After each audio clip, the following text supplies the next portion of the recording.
когато се обучавахме при професора, тогава се използваха едни такива макети. Макет на ръка. Значи една гумена ръка, ръчичка само стои.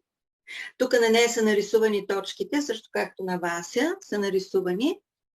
И мислейки, че тази ръка е на Елена, примерно, понеже аз знам тя за какво се обърнала към мен, да кажем, и аз мога на тази ръка, а тя си е в Австрия, аз мога на тази ръка да поставя иглички или въобще да направя процедурата. С каквито инструменти работя на реалния човек, по същия начин мога върху тази ръка, знаейки, че това е нейната ръка. Има и други практики за лечение на разстояние. Но това, което аз правях тогава всъщност, се отличава от това, защото примерно случваше се през нощта да се събудя, да се сетя за някого. Обикновено това е близък човек, който знам, че преживява нещо, така има някаква нужда. И мислено, без никакви такива заместители, като ръце или имаше краче също заместител, имаше ушна мида заместител, просто мислено на съответните места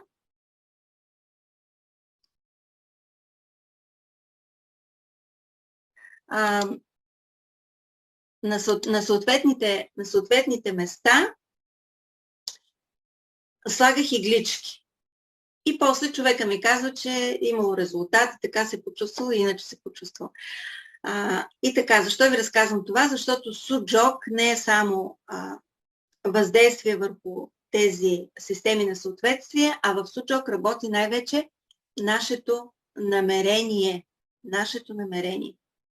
Дори да сгрешите мястото, където трябва да нагреете с мокса или където трябва да въздействате по някакъв начин, когато вие имате мисловно намерение, знаете каква цел е необходимо да бъде постигната, то целта се реализира и се постига с минимално усилие, стига вие да насочите правилно своята енергия. Затова много искам да гледате на суджок като на една уникална система, наистина, тя е абсолютно мощна, но да гледате на нея като на едно стъпало към едно по-високо разбиране за здравето и за нашите невероятни възможности да създаваме, да произвеждаме здраве, най-вече в себе си. Нашите тела са самопроизвеждащи здраве машини. Това са нашите тела. Те постоянно се обновяват и произвеждат, самите те произвеждат хармония, произвеждат баланс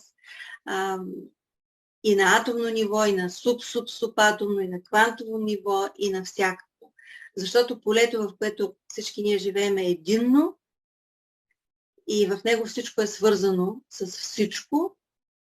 И когато разширим своя поглед и започнем да разширяваме своето съзнание, съответно се разширяват и всички тези възможности, до които ние имаме достъп. Така, имате ли някакви въпроси по конкретни казуси, които да използваме в нашата среща, за да се припомним и инструментите, които използваме, и принципите, които използваме? Ако някой има някакъв въпрос, може да го напише или да го каже. Мариана, имам въпрос. Да.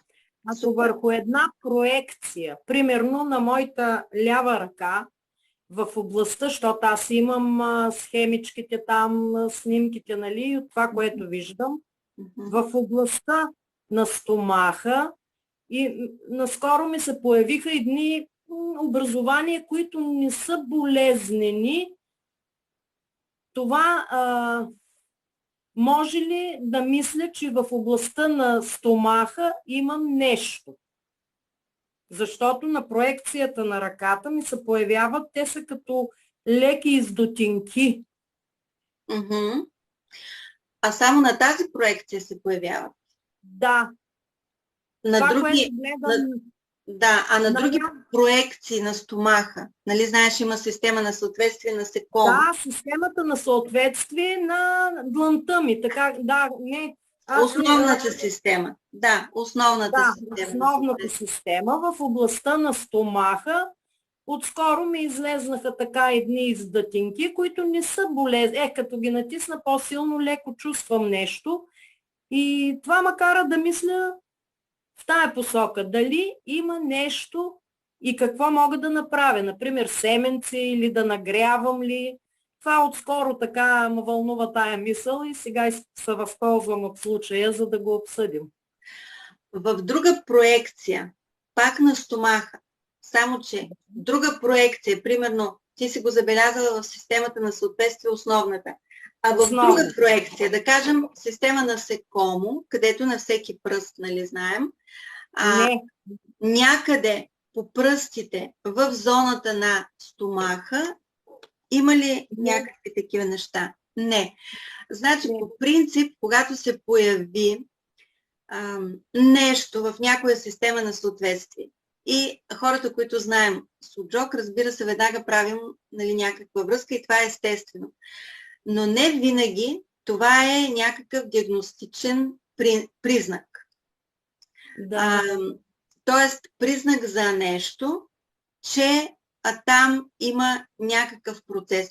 По принцип в суджок имат едно такова правило. По един признак не правим изводи, не поставяме диагнози и нали, въобще не правим такива изводи. Ако, да кажем, се появява в няколко системи на съответствие на едно и също нещо, в няколко проекции на стомаха, да кажем, забелязваш различни неща, тогава може да се помисли. Значи, би могло да означава нещо, а би могло да не означава нищо. Това е отговор за това. Просто наблюдаваме дали има някакви други признаци, които те биха могли да бъдат свързани с определени мисловни модели, а могат да бъдат свързани с някакви чисто физически усещания. Могат да бъдат свързани с някаква спонтанна промяна в хранителните навици, примерно. Понякога на човек почва да му се яде нещо, което не му се е ядяло преди.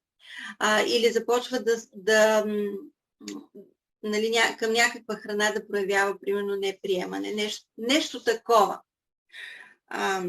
По принцип, стомаха, знаеш, той е свързан с трета чакра манипура. Тя отговаря и за храносмилането като цяло.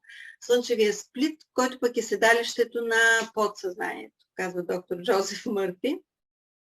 И тук по-скоро аз бих помислила за това какви мисли тревожни, да кажем, имам по отношение на какво и как мога да се опитам да ги балансирам, да ги хармонизирам или да ги трансформирам, т.е. да ги изчистя. Защото винаги, когато на физическо ниво нещо се проявява, то винаги е отражение. Нищо не се появява в физическото тяло просто така, нали, от никъде. Примерно да започва от тялото. По-скоро тялото е последна инстанция, по-скоро то там завършва. Там се отразява. И затова, ако, да кажем, с суджок искаме нещо да въздействаме, но ние ще въздействаме само ако ти усещаш някакво неразположение в стомаха. Примерно. Ако реално усещаш някакво неразположение в стомаха. Обаче имам тревожни мисли и ти ме навеждаш на мисълта, че може би... Значи, това е...